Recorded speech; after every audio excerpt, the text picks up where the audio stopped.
I'm Brian O'Donovan, resident of Boston for many, many years. I work at WGBH in Boston, broadcast a program of Celtic, Irish, Scottish music every Saturday afternoon between 3 and 6. And I'm here with Bob Allison. Great to be with you, Bob. Thank you, Brian. Great to be here. So looking at the Great Famine, the Great Potato Famine as it is called here in the US, that really started in the early 1840s but reaches crescendo from 1845 to 47. The causes of that are complex and yet they're simple. It's a potato blight. Yeah, a bit blight on the potatoes, but then on the other hand, I think you have to look at the English colonization of Ireland, where Ireland was producing wheat for the British Empire to export to England, a very rich country in agricultural production.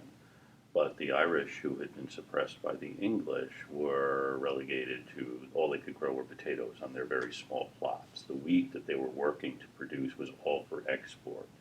So there are stories of people starving by the side of the road as these huge cargoes of wheat are being trundled along the roadways to ship off to England to feed the rest of the empire.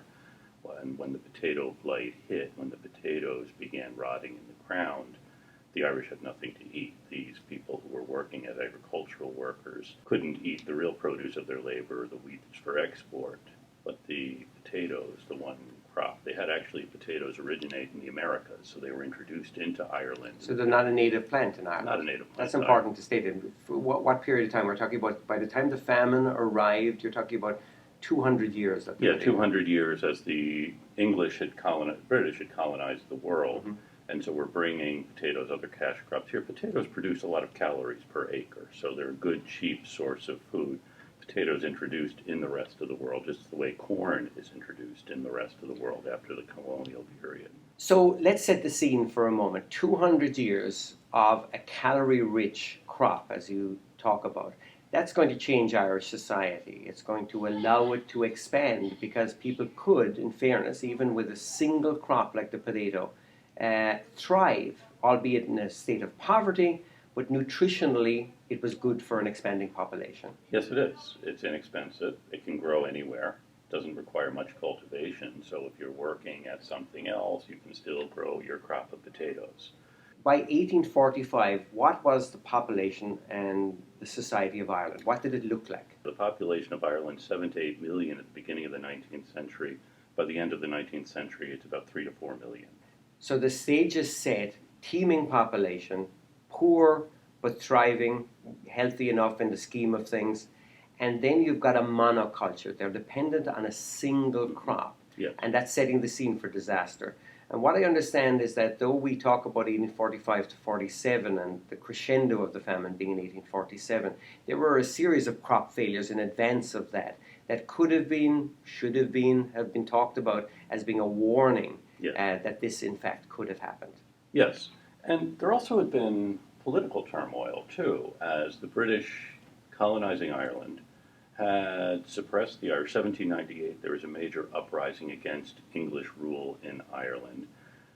In the 1790s, early decades of the 19th century, we see more Irish coming to America, even to Boston, in forming the first Archdiocese of Boston in 1809, and though their priests are French, much of the congregation are Irish. As another facet of English rule was the suppression of Catholicism, actually the banning of Catholicism. So we have this population relegated to a single crop and having their culture essentially denied that it is a culture at all. And then, as you said, a series of crop failures that are an indication that something is wrong. And not to beat up on the English too much, though if we don't, who will, these should have been warning signs. Mm-hmm. At the same time, England is undergoing political reforms, political changes as a result of industrialization, a push to reform the structure of Parliament, and so on. These other ideas about self-government in many ways emerged from the American Revolution, and with a connection between people who have emigrated from Ireland and people who had stayed behind. That is, now there is this transatlantic connection.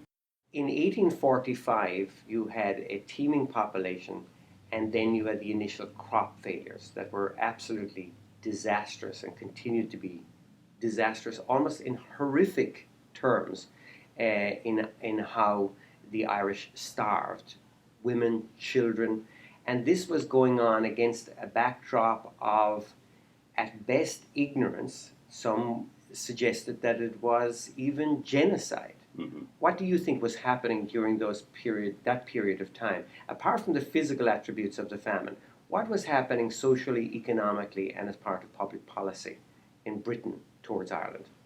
Ireland was owned by English landlords, people who had been given grants in Ireland, the same way that proprietors were given grants of land in North America.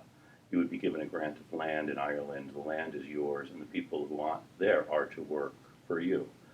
And most of the landlords lived in England.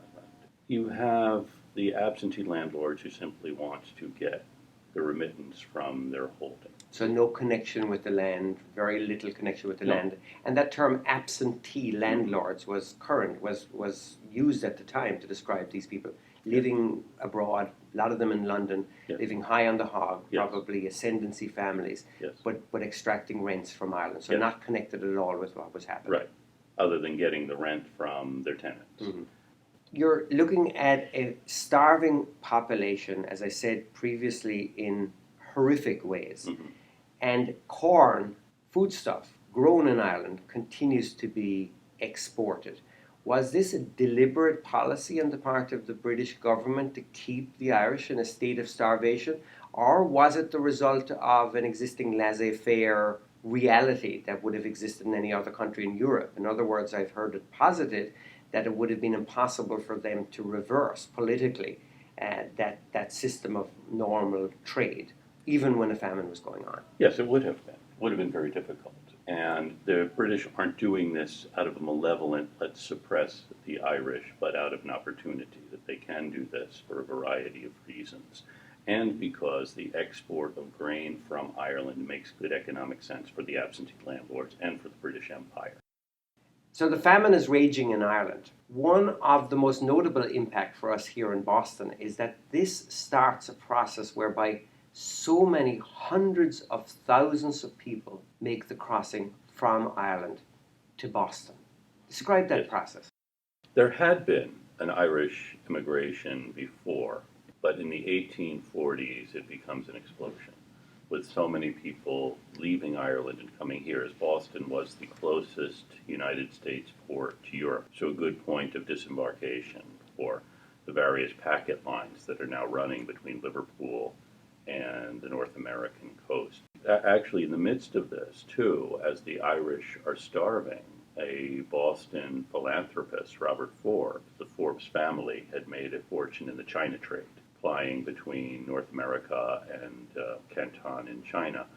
And Robert Forbes loads up his yacht, the Jamestown, with supplies to help feed the starving Irish and takes it across the ocean at his own expense to help allay this starvation. It's the kind of philanthropy we see sometimes today. And this is an era before there was a Red Cross, before there was any international organization or even national organizations that might try to allay a humanitarian disaster, such as we see in Ireland.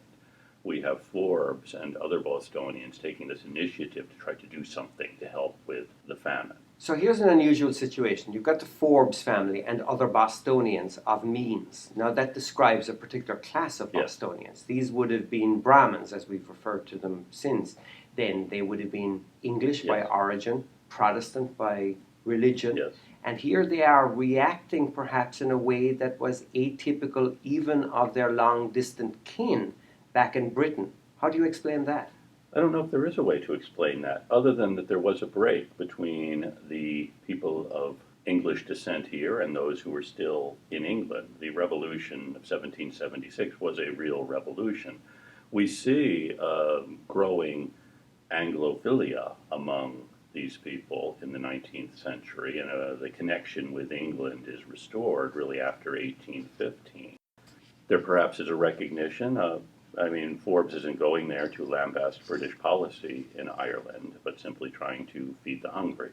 And if you wanted to have a more sinister notion here. If you want to prevent the massive immigration of Irish into Boston, one way of doing that is to make conditions in Ireland better so that people will stay.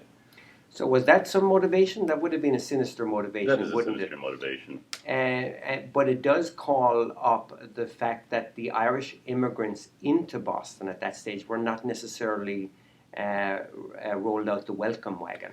They weren't, but on the other hand, people of Forbes's class are not the ones who are going to be burning the Ursuline convent or Which is rioting. an infamous, incident of yes. anti-Irish sentiment. Yes, or the burning, the Broad Street riot. I mean, the firefighters, the Protestant firefighters. It's a class conflict, you see, with the Irish coming in and taking the lowest paying jobs, if they can get them, or displacing the Protestants, longtime Bostonians who already are doing those jobs. They're not displacing someone like Forbes or the other Brahmin families who. And of course, in subsequent periods of immigration, that process is repeated, even amongst the Irish themselves. It becomes class warfare here in Boston.